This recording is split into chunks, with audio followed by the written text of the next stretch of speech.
எல்லோருக்கும் வணக்கம். என் பெயர் என் குடும்பத்தின் அடையாளம்.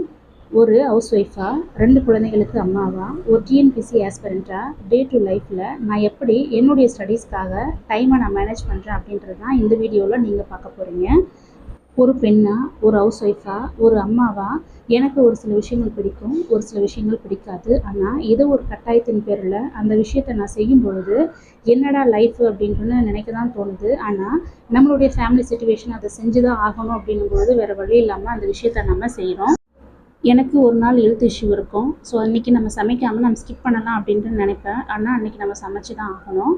இன்றைக்கி நம்ம வெளியில் போகிறதுக்கான சிச்சுவேஷனோ இல்லை வெளியில் போகிறதுக்கான மைண்டும் நமக்கு இல்லை அப்படின்னு இருந்தாலும் ஒரு கட்டாயத்தின் பேரில் நம்ம வெளியில் போய் தான் ஆகணும் அப்படின்னும் பொழுது பிடிக்காத விஷயத்தையே நமக்கு பிடிச்ச மாதிரி எல்லாருக்காகவும் நடிக்க வேண்டிய ஒரு சிச்சுவேஷனில் நான் இருக்கும் பொழுது எனக்கு பிடிச்ச விஷயம் படிப்பு அப்படிங்கிறது, எனக்கு பிடிச்ச விஷயம் நான் வேலைக்கு போகணும் அப்படிங்கிறது, அதுக்காக நான் என் உயிரையே கொடுத்து படிக்கிறேன் அப்படின்ட்டு சொன்னாலும் அது ஒரு சின்ன விஷயமாக தான் நான் சொல்ல முடியும்.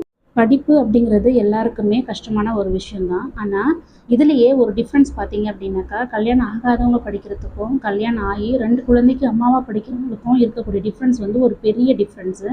கல்யாணம் ஆகாதவங்க அவங்க ஏதோ ஒரு காரணத்துக்காக படிக்கிறாங்க அப்படின்னு வச்சுக்கிட்டீங்கன்னாலும் அவங்களுடைய ஃபேமிலிக்காக இல்லை அவங்களுடைய காதலுக்காகவோ இல்லை அவங்களுடைய அப்பா அம்மாக்காகவோ அவங்க படிக்கிற ஒரு சூழ்நிலை தான் இருக்கும். ஆனால் இதே கல்யாணம் ஆன 2 குழந்தைக்கு அம்மாவாக இருக்கக்கூடியவங்க கிட்ட போயிட்டு நீங்கள் எதுக்காக படிக்கிறீங்க அப்படின்ட்டு நீங்கள் கேட்டிங்கன்னாக்கா அவங்க சொல்லக்கூடிய விஷயங்கள் ஒன்றே ஒன்றா தான் இருக்கும். எனக்கு நான் யார் அப்படின்ட்டுன்னு எல்லாருக்குமே தெரியப்படுத்தணும் அப்படிங்கிற ஒரு விஷயத்துக்காக தான் படிக்கிறேன் அப்படின்ட்டு சொல்லுவாங்க. படிக்காதவங்களுக்கு கல்யாணம் ஆகாதவங்களுக்கு பின்னாடின்னு பார்க்கும் பொழுது அவங்க அப்பா, அவங்க அம்மா, அவங்க காதலர்கள் இருக்கும் பொழுது கல்யாணம் ஆனவங்க அவங்களுக்கு பின்னாடி இருக்கக்கூடியது என்னவாக இருக்கும் அப்படின்னாக்கா, பல அவமானங்கள், பல அவமரியாதைகள், பல கஷ்டங்கள் அப்படின்ட்டு நம்ம சொல்லிகிட்டே போகலாம். இந்த ரீசனுக்காகத்தான் பல பேர் படிக்கணும் அப்படின்ட்டு நினைக்கிறாங்க. கல்யாணம் ஆகாதவங்க வருமானத்துக்காக ஓடலாம், கல்யாணம் ஆகாதவங்க அவங்களுடைய ஃபேமிலி சூழ்நிலைக்காக ஓடலாம். ஆனால் கல்யாணம் ஆனவங்க படிக்கிறாங்க அப்படின்னாக்கா அவங்களுக்கு பின்னாடி எதுக்காக ஓடுறாங்க, அவங்க எதை தேடி ஓடுறாங்க அப்படின்னு நம்ம பார்த்தோம்னா அவங்களுடைய மரியாதைக்காக, அவங்களுடைய ரெஸ்பெக்டுக்காக, அவங்களுடைய ஐடென்டிட்டி என்ன அப்படின்றத எல்லாருக்கும் தெரியப்படுத்தணும் அப்படிங்கிறதுக்காக மட்டும்தான் கல்யாணம் ஆனவங்க படிக்கணும் அப்படின்ட்டு ஆசைப்படுறதோட ரீசனே அவங்களுடைய ரெஸ்பெக்டும் அவங்களுடைய ஐடென்டிட்டிக்காக மட்டும்தான்.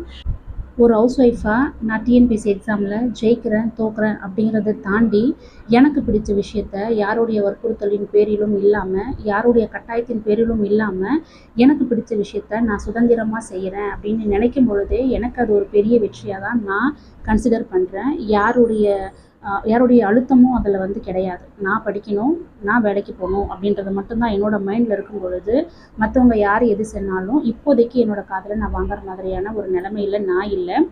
கண்டிப்பாக இந்த டிஎன்பிசி அப்படிங்கிற வெற்றி என்னுடைய க்ரௌனில் ஒரு பெரிய ஸ்டோனாக, ஒரு பிரைட்ஃபுல்லான ஒரு ஃப்யூச்சரை எனக்கு கொடுக்கும் அப்படிங்கிற நம்பிக்கையோடு தான் நான் டிஎன்பிசி எக்ஸாமை அப்ரோச் பண்ணிக்கிட்டு இருக்கேன்.